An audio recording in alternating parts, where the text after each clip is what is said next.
Investing our money from Iowa paid off, so we decided to leave and move to the great state of Missouri. With help from friends, will we succeed or fail trying?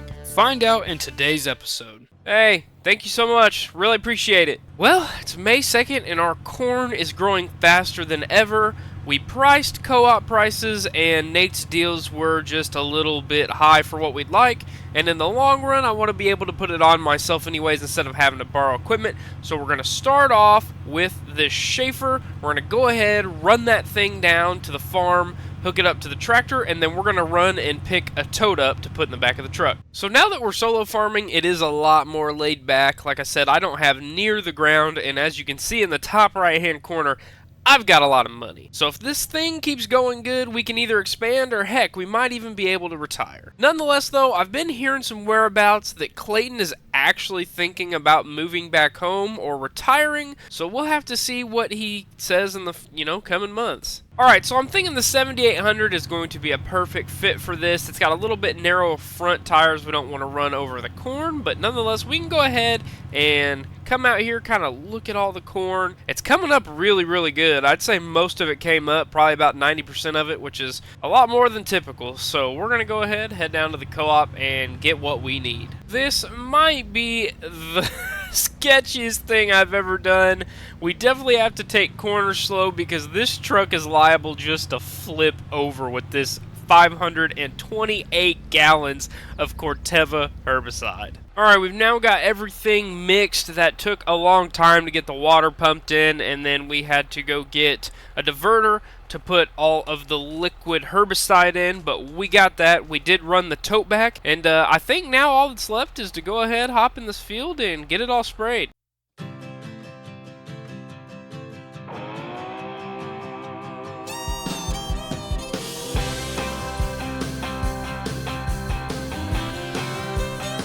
Well, when I woke up, she was looking at me. She told me I've been cheating on her in her dream.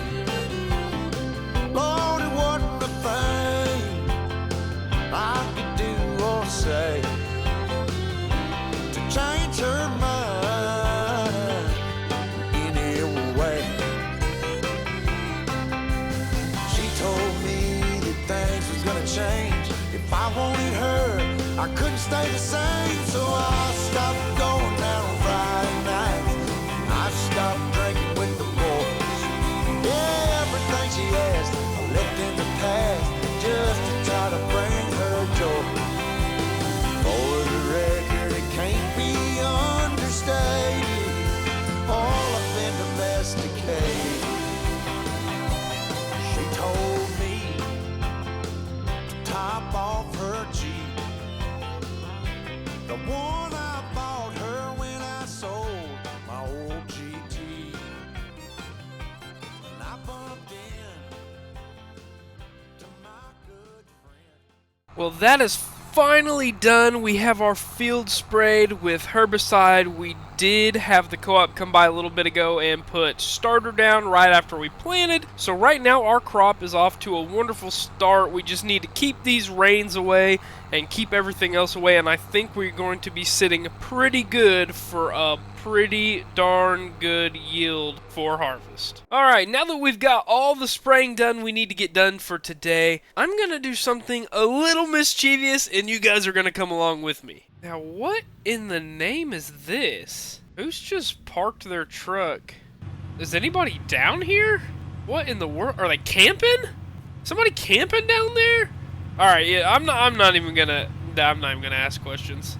Okay, so what I'm thinking is if Clayton is truly out of town or gone right now, I'm thinking we can come up the backside maybe and take up a piece of equipment that I really need to borrow. And when I mean borrow, I mean keep until he finds out. Oh yeah, nobody's here at all. So all we're gonna do is unattach this 7700 and we're gonna borrow, wink wink, borrow this Batwing. Alright, so we've got this thing all hooked up and I think we are ready to go home, take this, and get some mowing done. Oh boy, is he going to be madder than hell when he finds out I've stolen some of his stuff. All right, and here we are. We are back at the home farm. We didn't get caught. Nobody, I don't think anybody saw us, but we'll just have to find out because I really got to get all this mowed because this is ridiculously tall. All right, here we are with the setup of the beautiful 7810 on Clayton's Batwing, which I guess you could kind of think it of,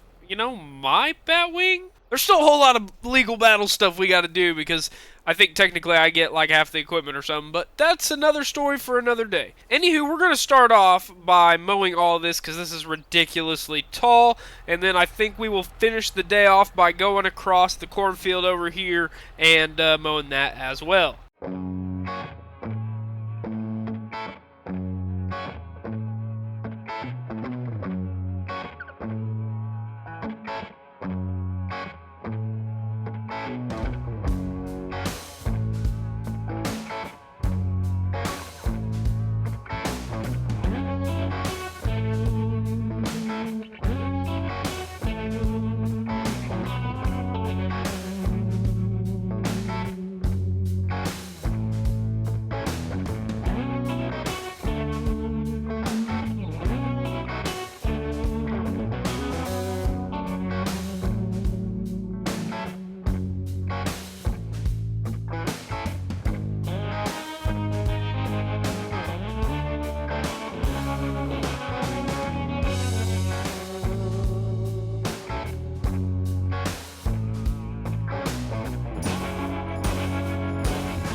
Alright, well, we are done with both those grass ways. Look at this. It's beautiful. It's ready to go for, I don't know, growing more grass, I guess? But anyways, it was looking rough around here, and it needed to get mowed before it got out of control and started growing trees and stuff. As far as our implement goes on the back, I think I'm gonna do this little trick right here. Don't recommend doing this. Don't ever take anybody's stuff without asking them. But technically, since it's mine, we are just going to hide it on the side of this house because Clayton, I don't even think he knows where our new farm is. Alright, so there it is. It's kind of hidden in the bushes. You can't really see it from any which way. I mean, I guess if I wanted to, I could back it up in here, but I don't want to hit trees and limbs. Still want it in nice conditions, but anyways, I think we are going to go home for the day. We got a lot done after I put this tractor in the shed, of course. Don't want to leave it out and running. But anywho, I think we're good for the day, and we'll probably meet you guys back here when corn is about ready to harvest.